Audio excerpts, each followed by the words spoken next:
Good day to those listening and those watching. I am Nada Kovinich, and with me is Garrett Pedlar. Together, we are your Small Town Realtor Podcast. Make sure to like, follow, share this episode, and of course, drop us a comment on your takeaways from this episode. We appreciate you being here and hope you enjoy this episode. Hello, everyone. We have a great guest here today with us, Jamie Peca. She has a powerhouse team. They are a team of 3 with a buyer's agent out of the Kemptville area. They have really taken over that area, and we have her here with us this morning to be able to discuss why they were able to do what they do in their area. Hi, Jamie. Can you tell us a little bit about yourself and about the Driscoll Peca Team? Yeah, sure. So we primarily work out of the Kemptville and surrounding areas. We are rural agents, so we'll sell city properties, city, as city as it can be, just outside of Ottawa. But what we are known for is acreage and rural septic, all that type of stuff. But I am 1/3 of our team. I'm business partners with my longtime business partner, Deb Driscoll, who we have been partnered for almost 6 years now. And about 1.5 years ago, we brought on our other partner, Luke Galenzi, who is actually super well known in our area for development, agriculture. He actually he started several companies, but what he's known for is the ag market in terms of dairy, farmland, acreage, cash crop, that sort of stuff. So it was a great addition because of the market that we serve. Very cool and very like a niche, because a lot of, unfortunately, when you are rural, you really got to be a broad spectrum, and you can focus on residential, but you also are touching commercial and farmland. But when it has quota, and that can be very difficult. So that's a really cool niche to have, and when you own it, you can own it and make a really successful business. So that's awesome. If someone were moving to your small town tomorrow of Kemptville, what are 3 things they need to know about your local market? And let's focus on the rural side of things that you like so much. Yeah. So, rural is so different than city. So you've got wells and septics and different land values. Like what a farmer is looking for is very different than somebody that's looking for a couple of acres to move out of the city and have some more space. So what's important is understanding what our buyers are looking for in terms of, are you somebody from Toronto that's coming out and looking for acreage? And what does acreage mean to you? Because Nada and I are horse girls. When I think acreage, I'm thinking like your minimum 20 acres to make it even worth my while looking at in terms of like horses and paddocks and land. Is it dry? Is it sandy? When you're looking at acreage in terms of like a farmer or cash cropper, what's the soil like? Is it bedrock? Those are all really important pieces. And then somebody from Toronto who's looking for acreage, a lot of the time in my experience, or even in the city of Ottawa, is they're just looking for 1 or 2 acres to have some space and put a trampoline in the backyard and start a little garden in the back. Yeah, I'll definitely agree with you on that.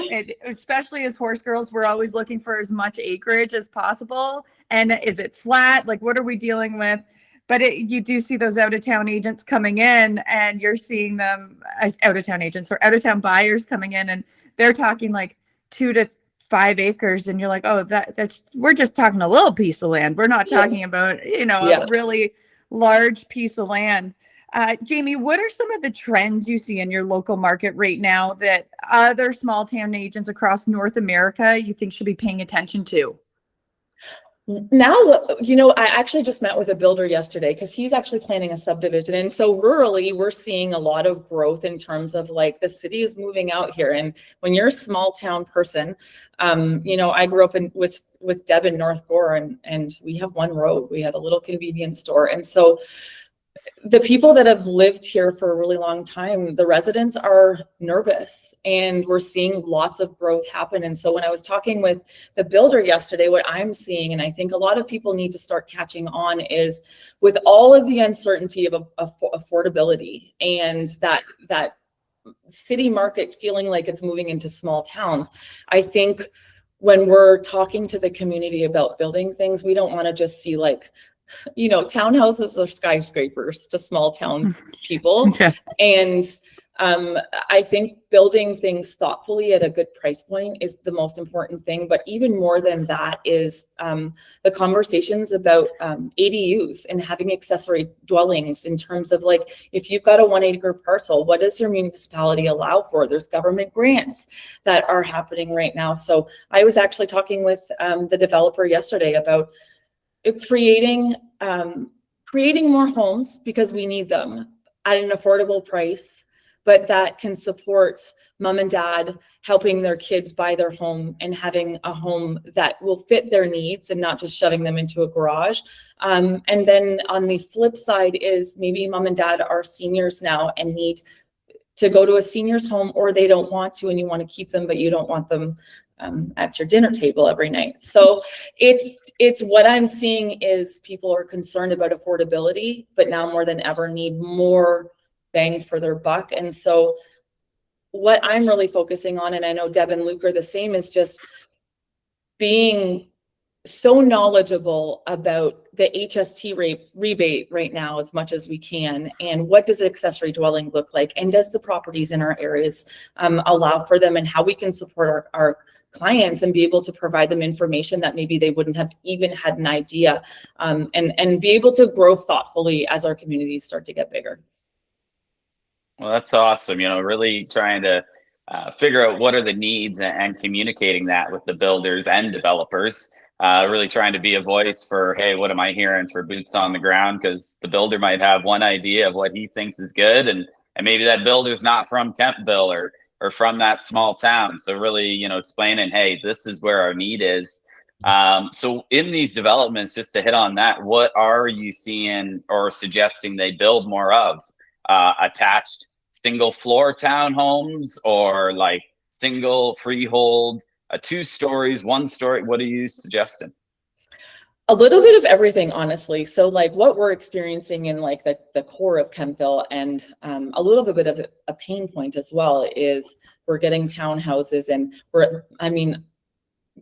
I'll say Barhaven just because I know that the town, but like Barhaven used to be rural and now it's the city to a lot of people from the Kemptville area. And so when we start seeing townhouses and row houses and it's just like super compact, as much as it's needed, it's a pain point to our area. So I think that moving forward, our buyers and our town is craving growth in a thoughtful way.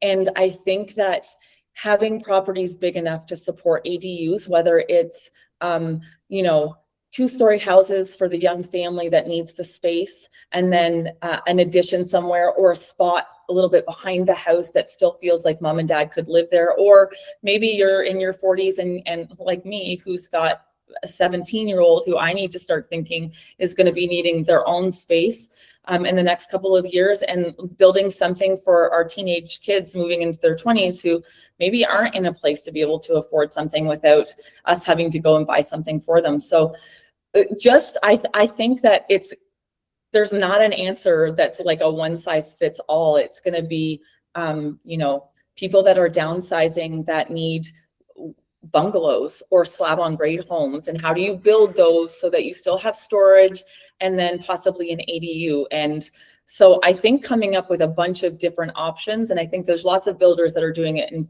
lots of different ways. But when we're talking about rural markets, I think keeping it feeling like the old town subdivisions without looking like modern eyesores.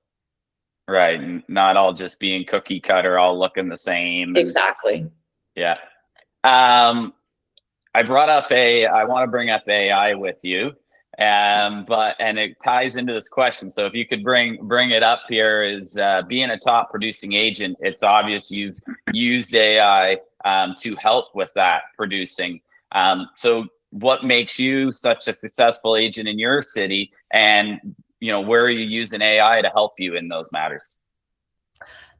We don't not use AI in almost any part of our business. And I think as a real estate agent, if you are not taking a few hours minimum a week to invest in learning AI, I think this is going to be a really, really big detriment to people's business. So I'll give you a few examples.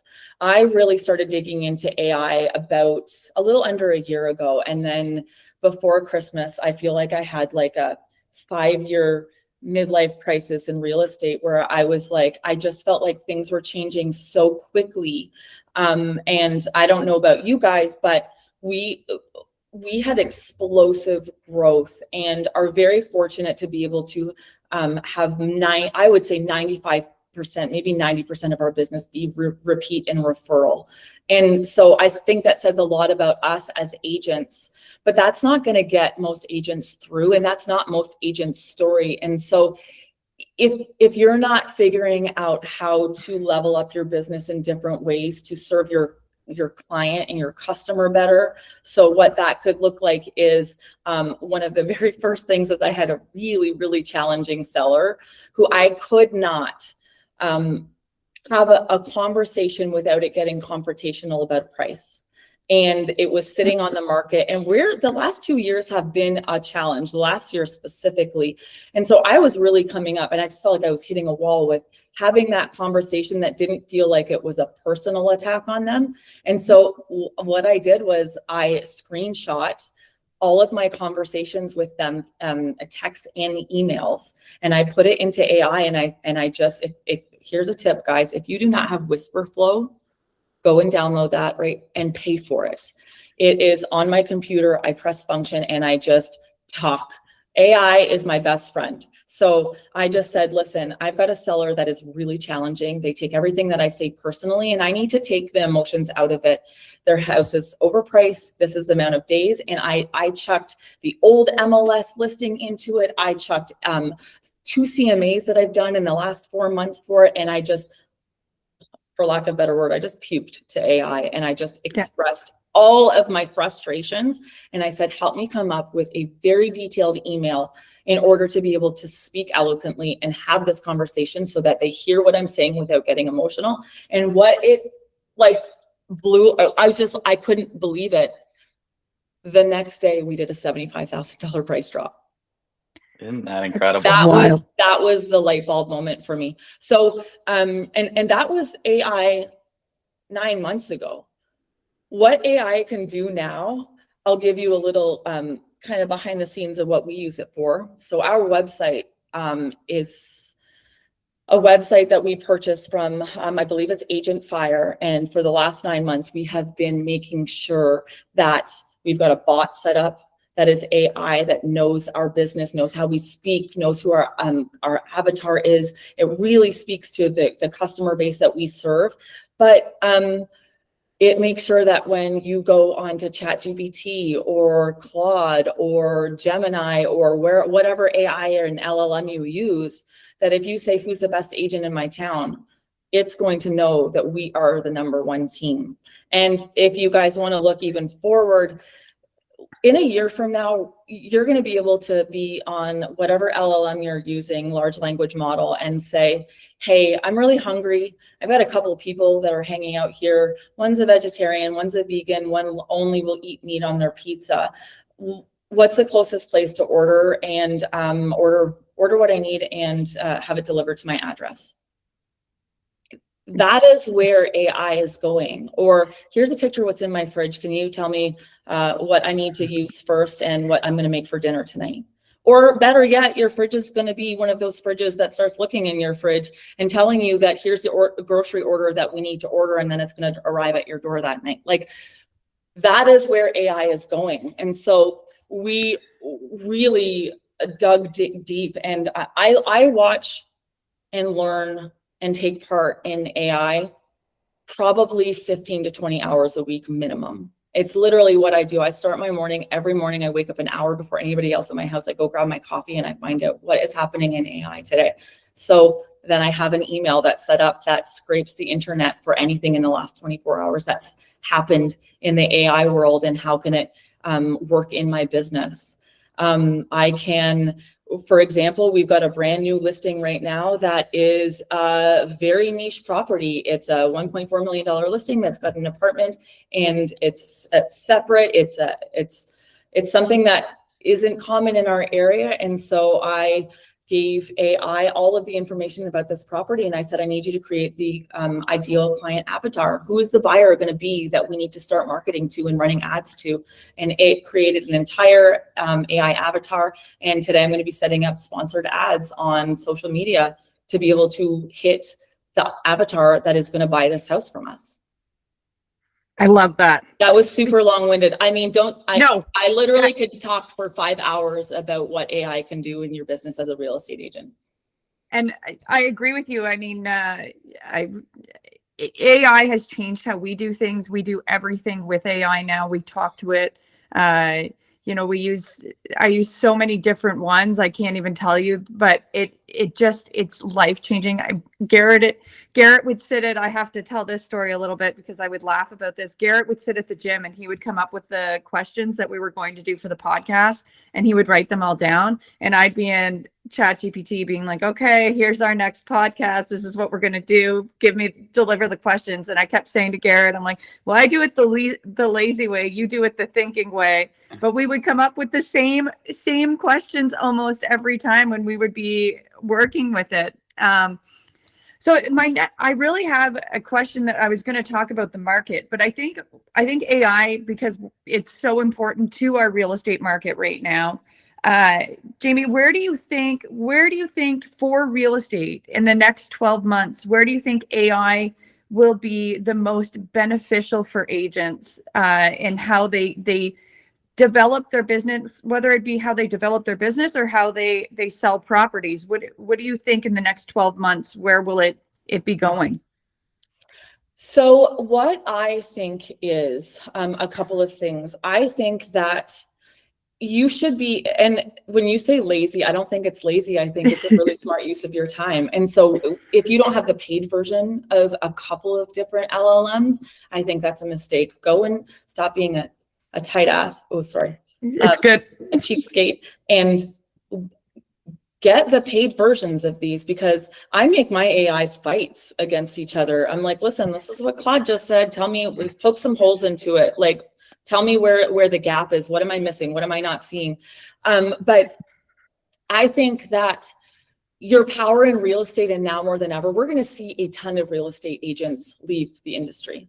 And I think it's a good thing. I think it's a saturated market with mediocre agents who can't pick up phones or answer calls or text messages, or it's frustrating. And so I think that if you're in real estate and you are a go-getter and a personable person, and people are coming to you to sell their homes, new or old clients, I think you need to be letting AI do the heavy lifting in your business. So I realized that I was paying, we have a full-time operations manager, and I was paying like 4 different things in order to run our business and assign things and make sure that jobs were being done. And it was so frustrating because for my brain, it doesn't work like Asana or Asana. That doesn't work for me. I hate Slack.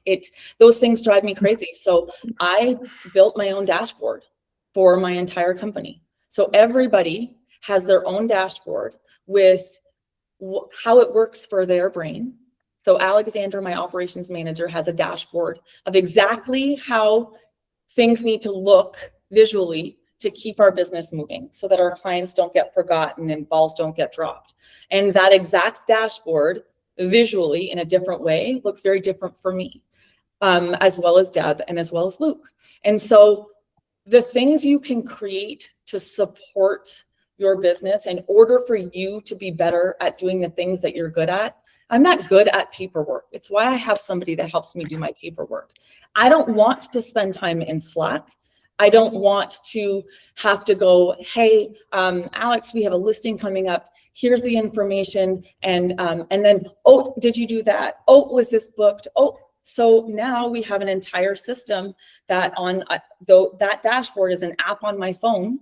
And I say, heading to a listing appointment. It's got the address. It has all of the important questions that I need to ask during that listing appointment so that there's nothing missed. As soon as I hit send, that then goes in and moves into Alex's dashboard, and she starts the process. Now it goes to my marketing director, who then books photography. Alex gets the fast facts sent out to our clients, and that process becomes so seamless that our business can keep moving without monopolizing everybody's time. And so I think that as agents, rather than thinking of it like it's lazy, I think it's allowing us to be better at what we're good at, which is people and selling and buying and creating those connections and networking. I built an app. I hate sitting down on my computer doing offers. And so I built an app that I can take an MLS data sheet and upload it and upload my client's driver's license information. And it has every question that you need to know in terms of what needs to be in an offer, including conditions and clauses. And I can do it from my phone. And within 5 minutes, I have a generated offer with the data, including legal description, agents' names and emails, all of the things, and pop it into the PDF. It pops it into a PDF, and I send it off for signatures. It's about allowing us more time to do what we're good at. Jamie, you sound like you are well above and beyond many people when it comes to technology. What software are you using when you're saying you're going to the listing, writing a form, sending it off? Is this just through like Google? And a pause. I don't know. Oh. Ask ChatGPT. Oh, okay. When I talk to people, and like, yes, I am far more ahead than anybody, that most people in our industry, because it's not what we're good at. It's not why we do this. But any question that you have, AI has the answer for. And so what I think the biggest disconnect with AI is unknown. People don't know what to do with it. They don't know what it would help you with. So you get the people that are opening up ChatGPT, asking them to make a awful flyer for you. Or how about you say, this is what I would encourage anybody watching or listening to this right now. If you are not working in AI or working in it so minimally, I want you to say, here's what my problem is. Here's what I need the outcome to be. Tell me what I need to do next, and ask me clarifying questions if you need them. That's it. So when you're asking me what programs, I could tell you now because I know them. But when I was building these things, what I knew was when Deb and I first partnered and it was COVID and it was chaos, I was on the road and I would call Deb and say, oh my God, this is going to go into multiple offers. Here's my client's driver's license. I need you to pull up the MLS and prep an offer for me. So now I've just taken the people out of it.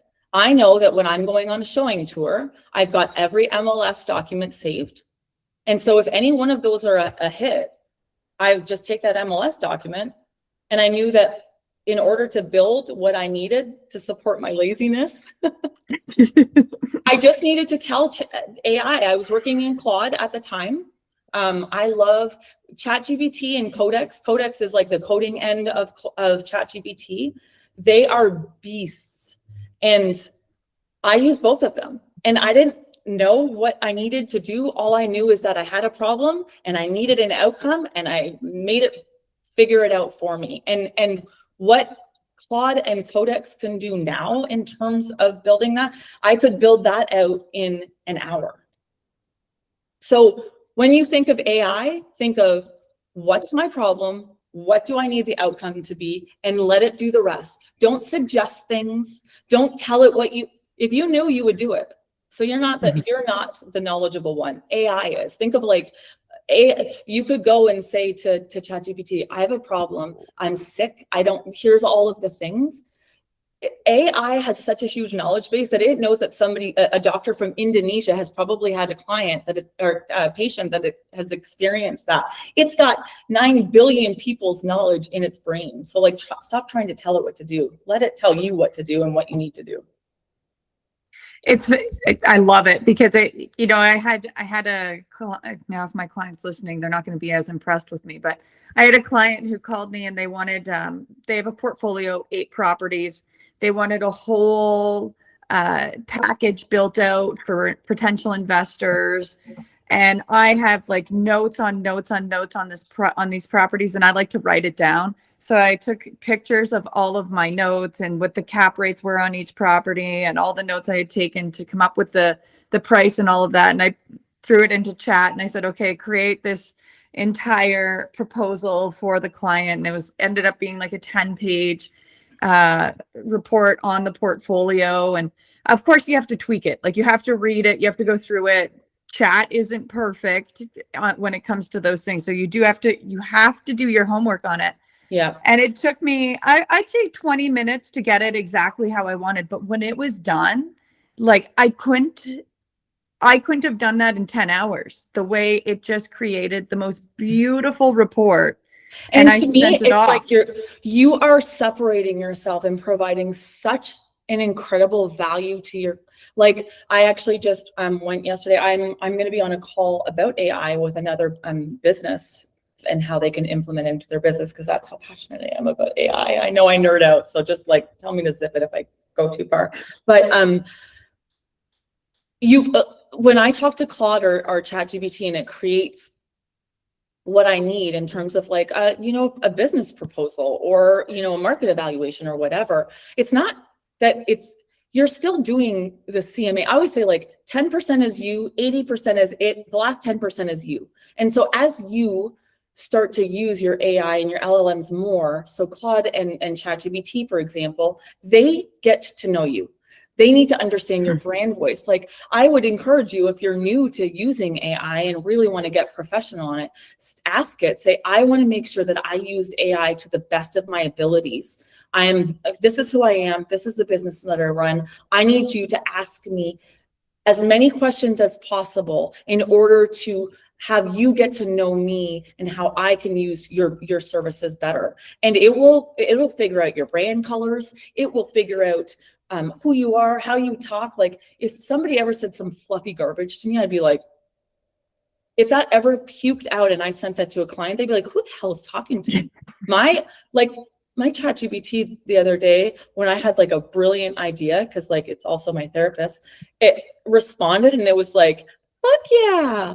That's how my ChatGPT talks to me. But like, that is how much you should be dialing in and getting the brain of your AI to know you, because that is only going to improve as it gains, not as knowledge of like cap rates and commercial structures and what you do and the clients you work with and how you work. And it will remember those things and it's only going to get better. And when I say it's only going to get better, every 24 hours, AI is getting better. That's how fast this is happening.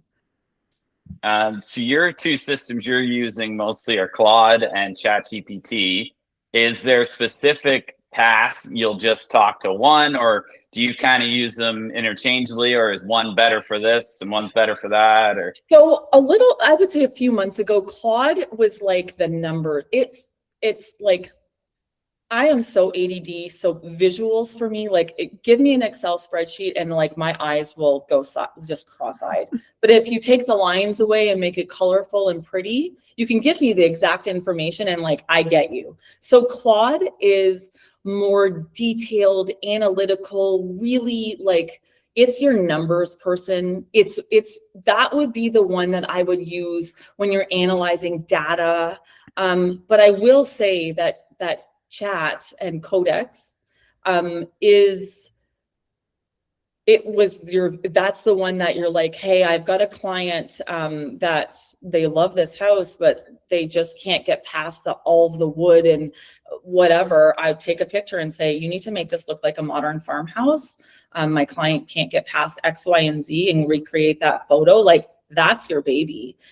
However, chat has come leaps and bounds in the last 2 or 3 months in terms of like it's being able to like scrape and crawl websites now and pull in really accurate data. So I use them interchangeably because, you know, if I don't like if they create something in chat, I'm like, ooh, that's ugly and I don't like that at all.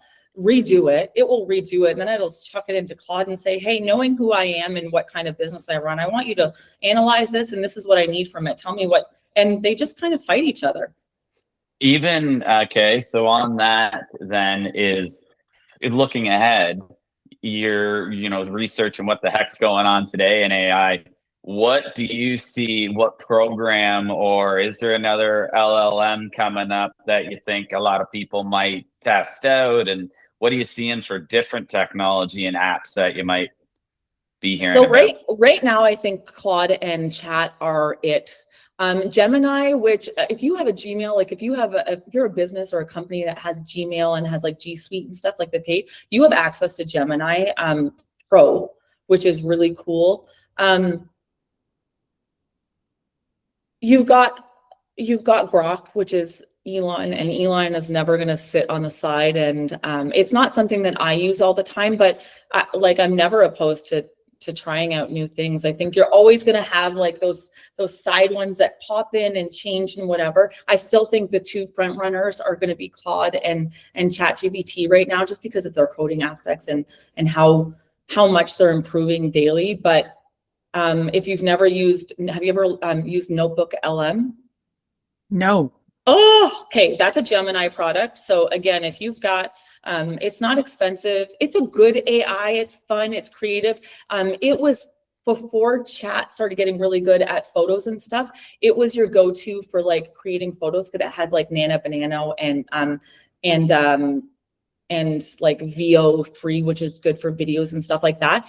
But Notebook LM is attached to it, and it is bomb. You can, let me give you a for example. So like, if there's somebody on YouTube that you love following, and you just want to like ingest as much information as possible, but you also like need the Coles notes because you're a busy real estate agent, you could go in and copy and paste all of these YouTube links, and maybe some PDFs or Audible, all of the things, and it will consume it and then summarize it.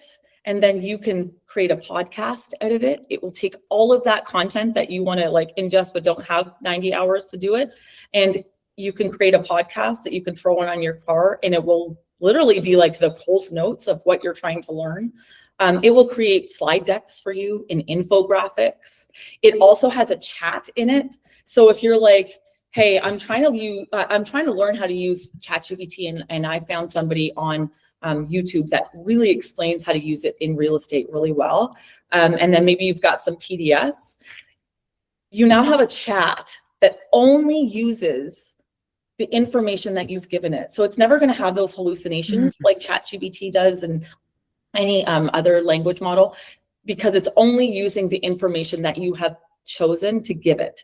So it's your chat inside the data that you want to consume. Interesting. Notebook LM. Notebook LM. Very cool.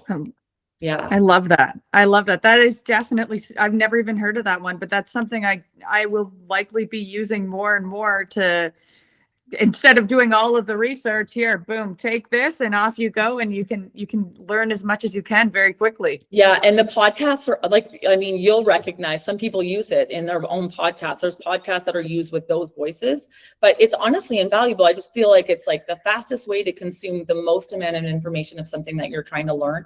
But like, don't sleep on the slide decks and stuff like that too. Like they're legit, really great for clients. Like if you're trying to feed them data that makes sense to the average person, it's a game changer. Very cool. I think that about wraps us up. Jamie, you gave us a lot of AI. We didn't see the conversation going here, but I'm excited we did, because definitely some great tips in the world of AI that not all of us, I know for me for sure, I'm not doing 15 hours a week of studying this stuff. And I do need to get on Claude. I do need to get on Claude. So I'm happy to hear another agent who is so passionate about it, who really does use a lot of it. That notebook LM sounds awesome. I already got an idea in my head that I need to do some research for me. So that's amazing. We really appreciate you coming on, Jamie. If you guys could please like, share, follow our podcast, and thank you so much for listening to another episode of Small Town Realtor Podcast. Jamie, thank you so much for coming on today. Thanks for having me.